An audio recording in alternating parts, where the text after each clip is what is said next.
Gómez Naredo, a quien le mando un abrazo muy fraternal y siempre agradecido porque nos acompañes aquí, mi querido Jorge. Buenos días. Hola, buenos días, Vicente, ¿cómo estás? Un gustazo estar aquí contigo y con todo el auditorio que te escucha y que te ve. Pues aquí exponiendo este caso de Javier Sicilia, y yo también vi que andas muy activo en redes sociales con este tema. Dame tu opinión. A mí en lo particular ya no me da coraje, me da tristeza que estos personajes abiertamente críticos, confrontados, opositores al gobierno de López Obrador, salgan con estas tonterías.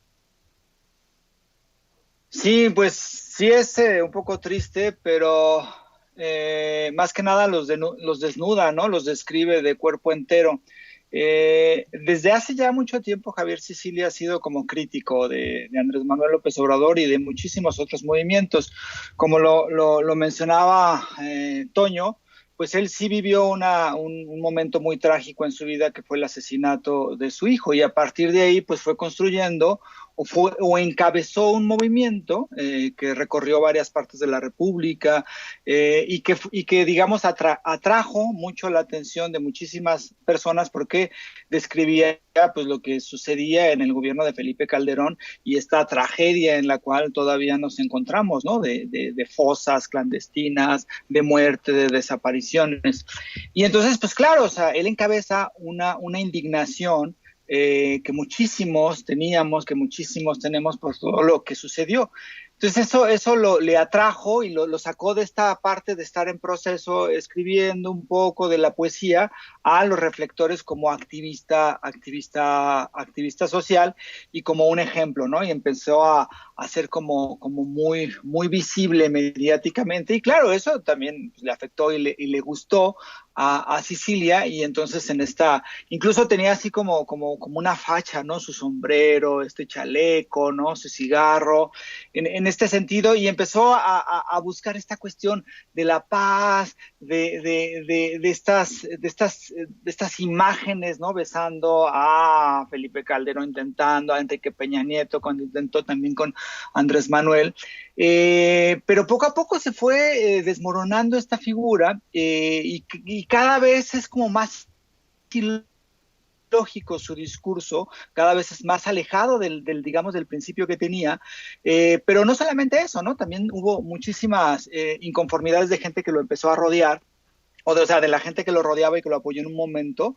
Y bueno, eso poco a poco fue desmoronando esta figura que tuvo pues bastante fuerza en la parte final del sexenio de Felipe Calderón, pero pues lo que ha llegado al extremo fue lo que sucedió la semana pasada, ¿no? En esta intención, porque también hay un odio terrible de Sicilia hacia Andrés Manuel, que se evidencia, ya se ha visto en unas cartas, y entonces esta cuestión de querer decir qué es lo que debe hacer Andrés Manuel, cómo lo debe hacer, y entonces recíbeme a mí porque yo soy el gran activista, cuando Andrés Manuel dijo que no lo iba a recibir a él en Palacio Nacional, y entonces este protagonismo de Javier Sicilia, pero ahora esta declaración lo viste de cuerpo entero, cómo discrimina a amplios sectores sociales y cómo los llama así como diciendo, este es un vendedor de detergente, como Andrés Manuel habla como un vendedor de detergente.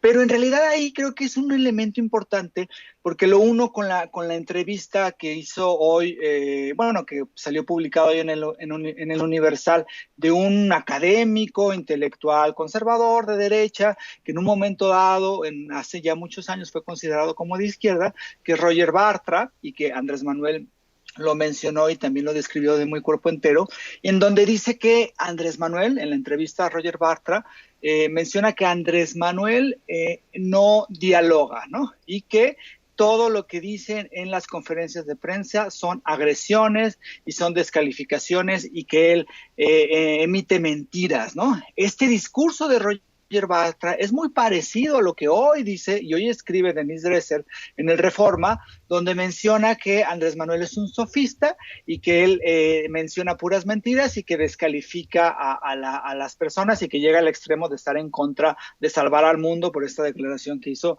acerca de la energía de la Energía y de Pemex y de la Comisión Federal de Electricidad, ¿no?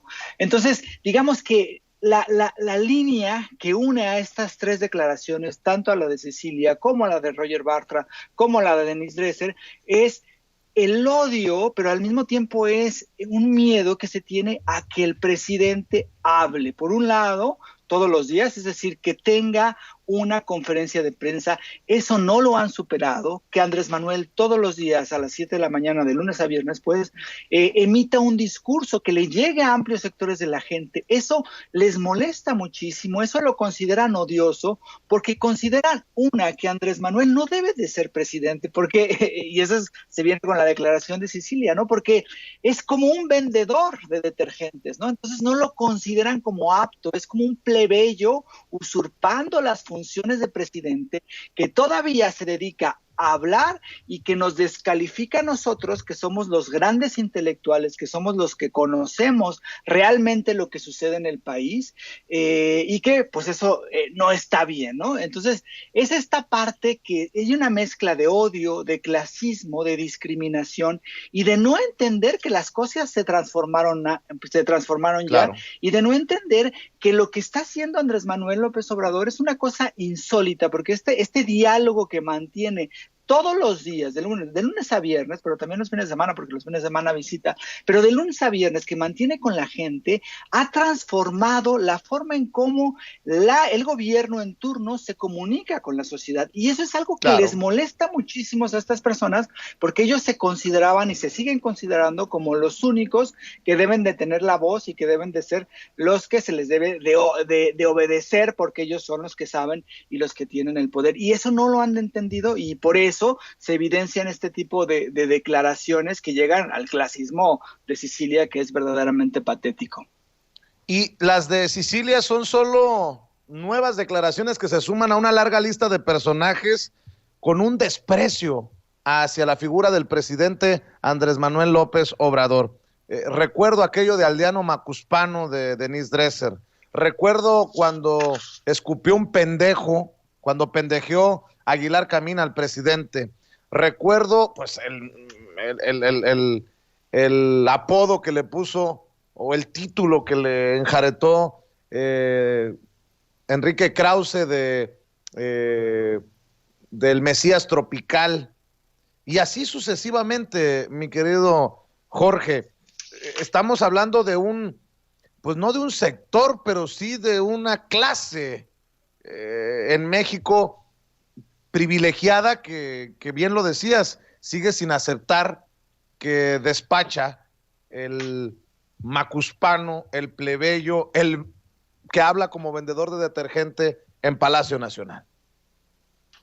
Sí, eso es algo que no lo han aceptado desde que fue jefe de gobierno en la Ciudad de México, a este grupo, que es en realidad un grupo pequeñito, que durante muchos años se ha beneficiado del Estado, se ha beneficiado de las becas, se ha beneficiado del poder.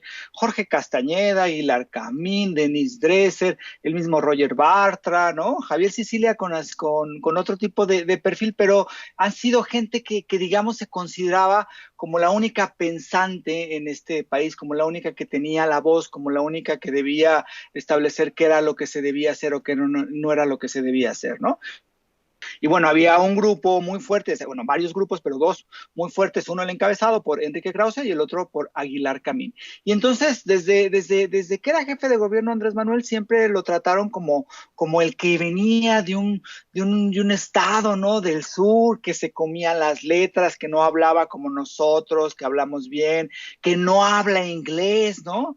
Que terminó y que duró tantos años para titularse de la licenciatura en la UNAM, que no estudió en una universidad extranjera. Entonces, digamos que esta cuestión que es una línea continua de desprecio hacia una figura, es decir, el desprecio hacia lo que significa que una figura popular del pueblo encabece primero un gobierno en la Ciudad de México, porque eso también fue un golpe para ellos muy fuerte, porque como un tabasqueño va a gobernar la Ciudad de México, pero lo que ahora es que este personaje, ¿no? Que no debería de estar ahí, que es como una anomalía para ellos, porque es un personaje que no merece, ¿no? Por lo que significa, pues es algo que les molesta muchísimo y es algo que los desnuda, no solamente como esta élite, sino también como este grupo clasista, este grupo que se sentía el dueño del país, porque eso en realidad es lo que se sentían.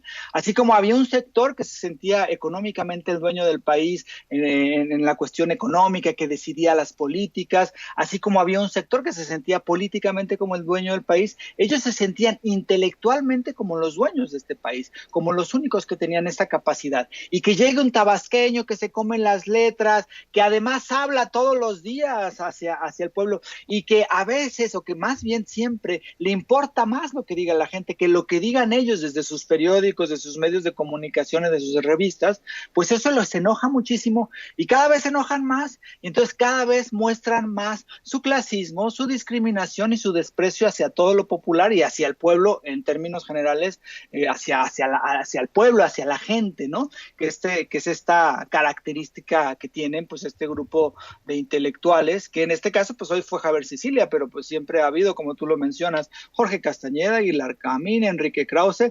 Imagínate lo que dicen fuera de cámaras o fuera de grabaciones. Ya me imagino cómo tratan a la gente y a Uf, Andrés Manuel.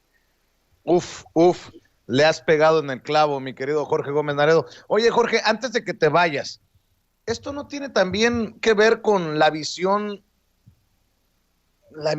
de desde los Estados Unidos? Te lo digo porque está esta carta que enviaron los congresistas quejándose de que el gobierno del presidente Andrés Manuel López Obrador pues no está apapachándolos como antes y el presidente les contesta con un no trabajo para Repsol, trabajo, a mí me pagan los mexicanos.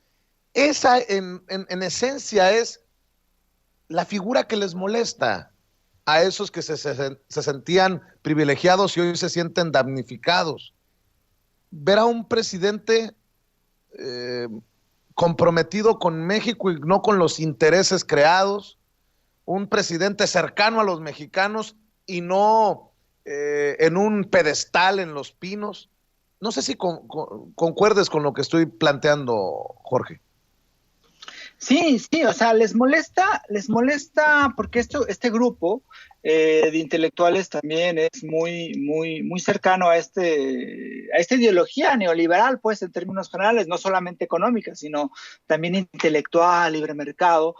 Y yo creo que sí les molesta muchísimo que Andrés Manuel, por un lado, defienda los recursos económicos, es decir, que regrese a este nacionalismo que se había olvidado, ¿no? Que durante el periodo neoliberal, pues se había establecido esta idea, ¿no? De que entre más nos abramos, entre más tengamos relaciones con otros países, es decir, este discurso que era como atractivo para ciertos sectores sociales, pero que al mismo tiempo afectaba la cuestión económica y la cuestión de los recursos de la defensa de lo nacional. Y entonces, que llegue Andrés Manuel con un discurso de defensa de la cuestión energética, de defensa de los mexicanos y de poner adelante al pueblo mexicano y no a estos grandes convites en el extranjero, pues les molesta muchísimo. Y además también Claro. hay que tomar en cuenta que estos grupos tienen que ver con estas grandes empresas, ¿no? Es decir, los grupos Repsol, los grupos de empresas extranjeras que se han beneficiado durante muchísimos años en el país, pues también tienen a sus intelectuales y también por ahí hay recursos, también por ahí se venden publicidades de letras libres, en fin, o sea, es decir, no es algo que esté completamente separado, ¿no? Sino que también hay estas relaciones con estos grupos empresariales y con estos políticos que salieron del país y que se fueron a estos grupos empresariales y que también tienen relación con estas élites. Entonces, claro que Así les es. molesta muchísimo que tengamos a un presidente que no sea como estos presidentes que existían antes, ¿no? Que estos presidentes que estaban encantados con irse al extranjero y con ser tratados como con mucha buena propiedad por los gobernantes extranjeros, sino que les molesta mucho que este presidente ponga antes que nada al pueblo mexicano. Es algo que tampoco soporta, ¿no? Por eso Denise Dresser se queja. Además ahí tienen unos discursos bien locos, porque por un lado dicen que con Trump que se fue a hincar y después dicen que está enojado, entonces tampoco tienen como mucha lógica en esos discursos, pero sí queda claro que les molesta el nacionalismo que ha mostrado Andrés Manuel. Así es, mi querido Jorge, ¿por qué no invitamos a la gente para que los lean, para que los apoyen, para que los sigan?